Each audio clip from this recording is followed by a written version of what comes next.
नंदनपुर नाम के एक गांव में ईश्वर नाम का एक चाय वाला रहता था। ईश्वर लोगों को चाय पिलाकर अपना घर चलाता था।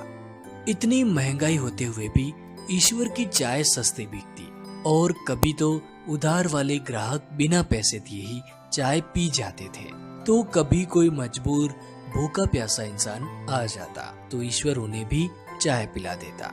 ईश्वर की चाय की दुकान ऐसी जगह पर थी जहाँ कुछ लोग चाय पीने के बहाने इकट्ठे होते थे और अपने दुख दर्द की बातें आपस में किया करते थे, जो बातें ईश्वर चाय वाला भी सुनता था। क्या बात है नंदन, बड़ा परेशान लग रहा है? हाँ, माँ थोड़ी बीमार है और उनके इलाज के लिए मेरे पास पैसे भी नहीं है। क्या बताऊं, अब मेरा भी मुश्किल से घर चल रहा है। जरा चाय वाले भाई से पूछकर देखो, शायद कुछ मदद मिल जाए।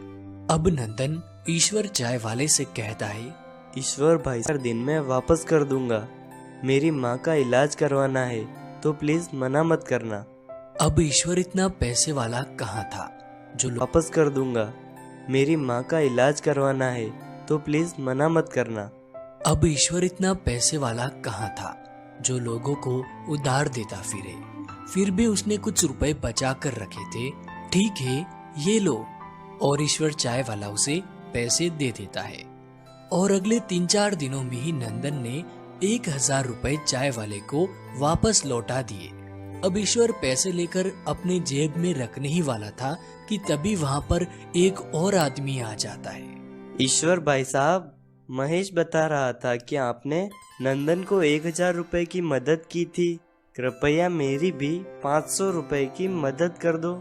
मैं आज शाम को ही पैसे वापस लौटा दूंगा। अब ईश्वर ने उसे परेशानी में समझा देख 500 रुपए दे दिए और उस आदमी ने उसी दिन शाम को सच में 500 रुपए वापस लौटा दिए। धन्यवाद ईश्वर भाई साहब। अच्छा, मैं चलता हूँ। अब थोड़ी ही देर में एक वृद्ध आदमी ईश्वर की दुकान पर आता है। बेटा, नंदन ने मुझे तुम्हारे पास भेजा है। मुझे मेरी दवाइयों के लिए 1200 रुपए की आवश्यकता है। जैसे ही मेरा बेटा मुझे पैसे भेजता है, मैं तुरंत तुम्हें वापस कर दूंगा। चाचा जी, मैंने तो नंदन की यूं ही मदद कर दी थी। मेरे पास इतने पैसे कहाँ होते हैं। बेटा, ऐसा ना कहो। मुझे दवाइयों की सख्त जरूरत है। तुम मना मत करो। आप मेरे पिता समान हैं, इसलिए ये लीजिए 1200 रुपए। इन्हें आप रखिए और दवाइयाँ ले लेना। अब उस वृद्ध व्यक्ति ने पैसे लिए और चला गया। ईश्वर को अब थोड़ा डर भी था कि कहीं उसके पैसे डूब न जाए, मगर अगले 4-5 दिनों में ही वह वृद्ध व्यक्ति आता है और ईश्वर को 500-500 रुपए के 3 नोट देता है। ईश्वर नोट को गिनकर बोलता है, चाचा जी, ये तो 1500 रुपए है। आप तो 1200 रुपए लेकर गए थे ना। ये लीजिए 300 रुपए वापस। नहीं नहीं बेटा, तुमने मेरी समय पर मदद कर दी। ये पैसे तुम्हारे हैं, तुम रख लो। नहीं चाचा जी, मैं नहीं रख सकता। अरे रख लो भाई, मुझे कभी और जरूरत पड़ सकती है। ठीक है, आप कहते हैं तो मैं रख लेता हूँ। अब धीरे धीरे लोगों को पता चलता गया कि ईश्वर चाय वाला पैसे देकर लोगों की मदद करता है, तो जिनको पैसों की जरूरत होती वो ईश्वर से पैसे उधार मांगने चले आते।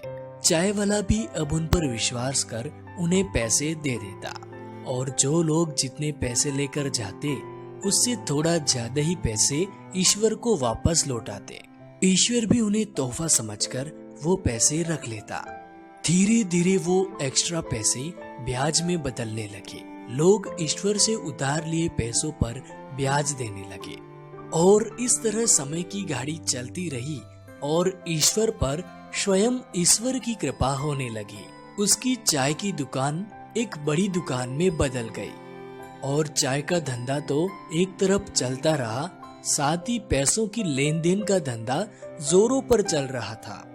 लोग चाय पीने कम, पैसे ब्याज पर लेने ज्यादा आने लगे। धीरे धीरे ईश्वर ने अपने गांव में ही नहीं बल्कि दूर दूर तक अच्छी खासी इज्जत बना ली।